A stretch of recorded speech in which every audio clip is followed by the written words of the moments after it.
now releasing all goblins.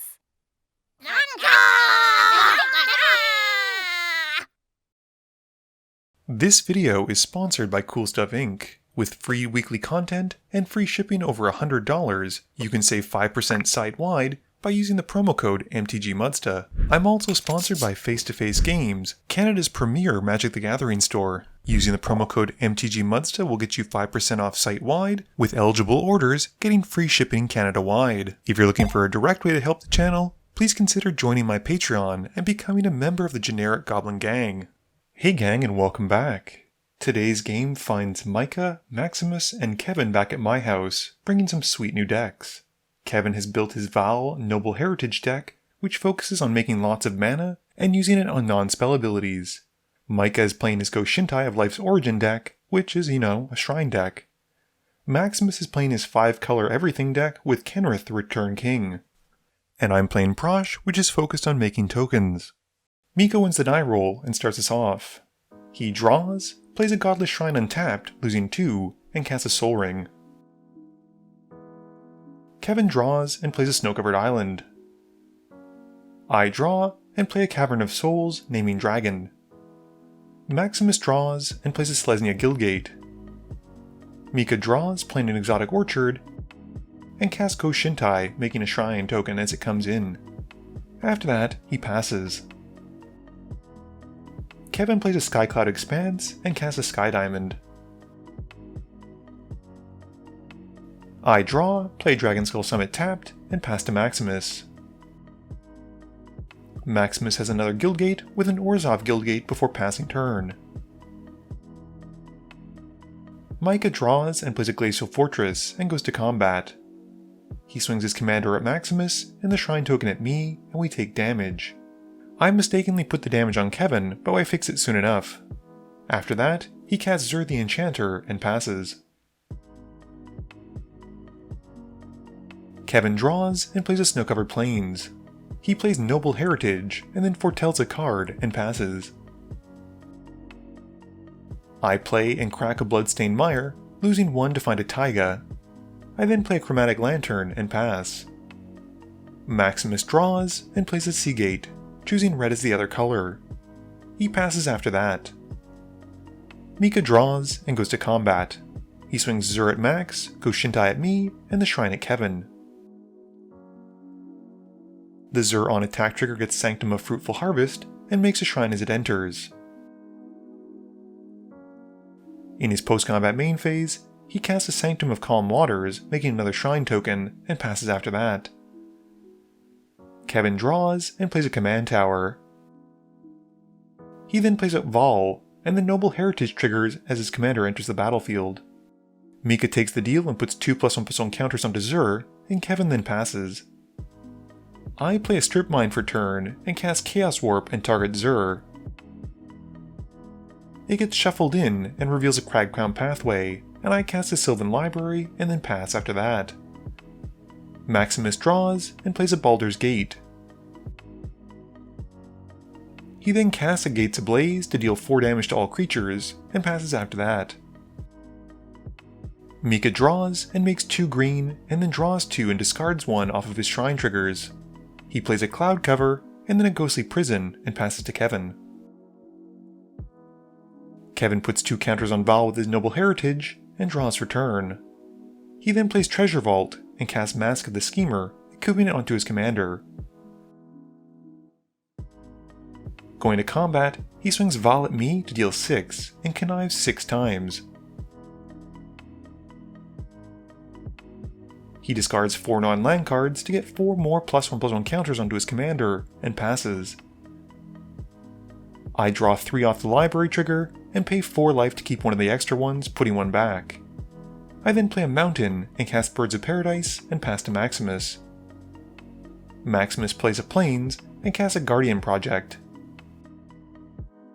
He then casts Sanctum Weaver, drawing a card as it enters, and passes after that.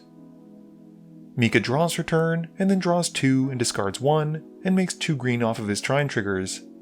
He plays a Forest, and then an Argothian Enchantress. He then recasts Go-Shintai again, drawing a card from the Enchantress and making a Shrine.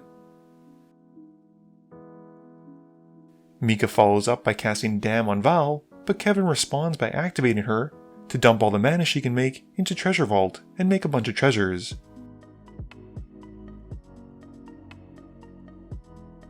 He then uses some of those treasures to cast Saw It Coming from Fortell, countering the spell. Kevin's Noble Hierarch triggers, and Max takes the deal to put 2+1/+1 counters onto Sanctum Weaver. Kevin then plays a Rogue's Passage, and follows up by casting Soothsaying before going to combat and swinging Vhal at Max. Once he's declared attackers, he then taps her to activate Soothsaying for a ton, and deals 12 damage to Max, conniving 12 times. He discards 7 non-land cards, adding 7 more +1/+1 counters to his commander. He then plays Slash the Ranks to wipe the board of everything except for Vhal. He then plays out a Wizard class and passes. I draw and cast Skyshroud Claim, grabbing a Bayou and a Forest. I then play an Oracle of Moldiah, revealing Ashnod's Altar off the top, and pass.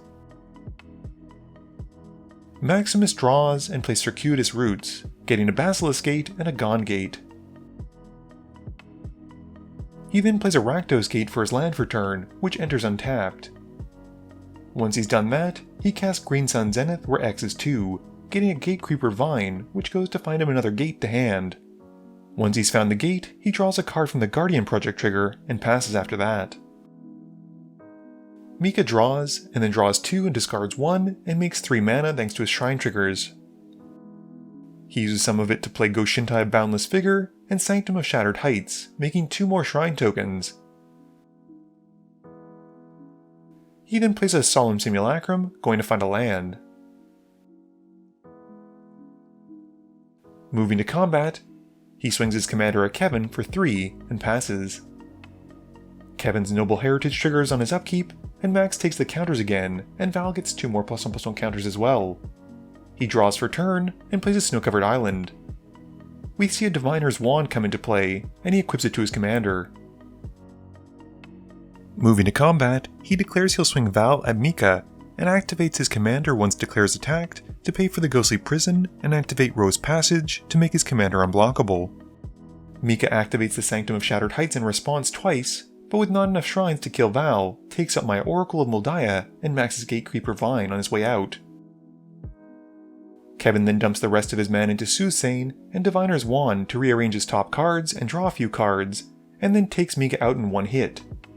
He gets the Mass trigger and connives 21 more times. He discards 13 more non-land cards, adding 13 more +1/+1 counters to Vhal, and Kevin then passes to me.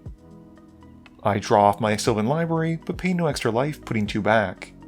I cast a Demonic Tutor, and then follow up with Sarkhan Vol.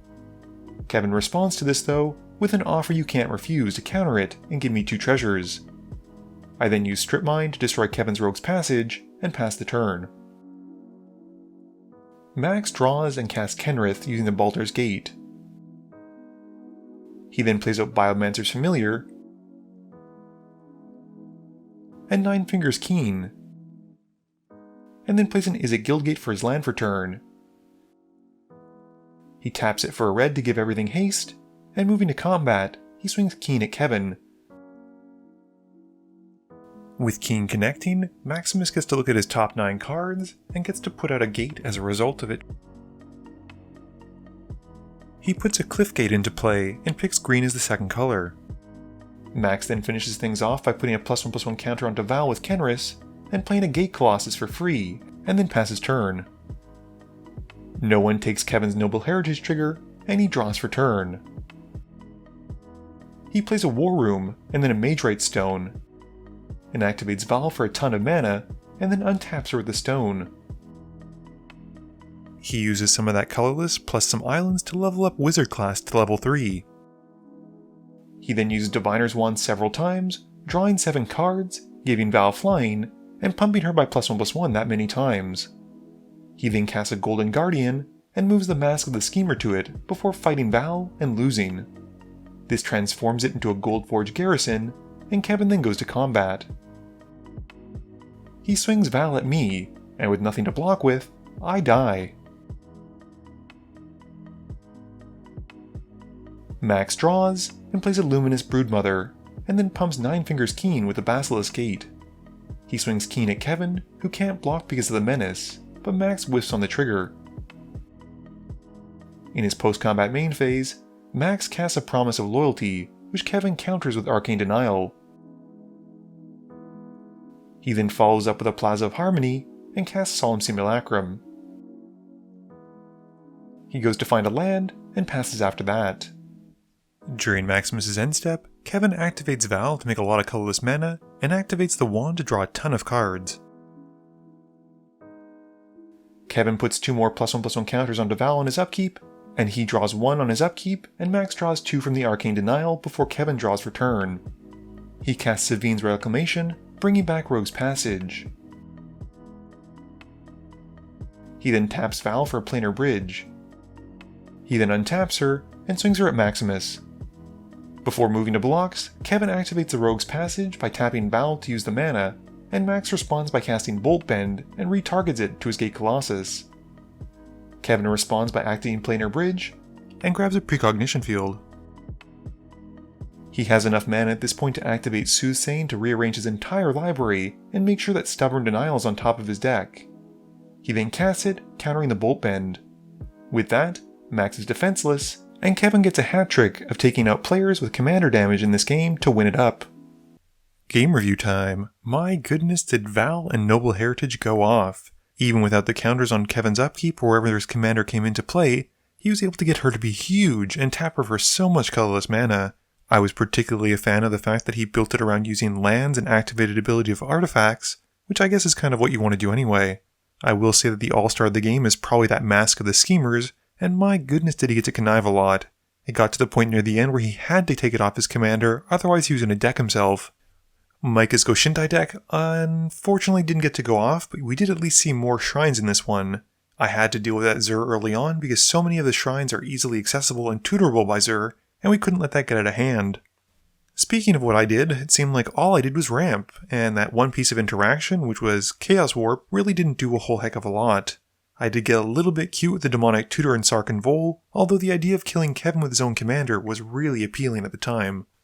Max's Kenrith deck obviously had a Gate sub-theme, and I'm really impressed with all the support that Commander Legends Battle for Baldur's Gate has brought that archetype. I think stuff like Gond Gate and Baldur's Gate and the Basilisk Gate add a lot of versatility and interaction to an otherwise plain deck that just wants to win around Dragon's Maze. This video wouldn't be possible without the help from my sponsors, Cool Stuff Inc., Multizone, Original Magic Art, and Alter Sleeves. But it definitely wouldn't be possible without the help from you, the viewers, and my patrons. So I just want to say thank you for watching, and to remember, friends are just opponents you haven't eliminated yet.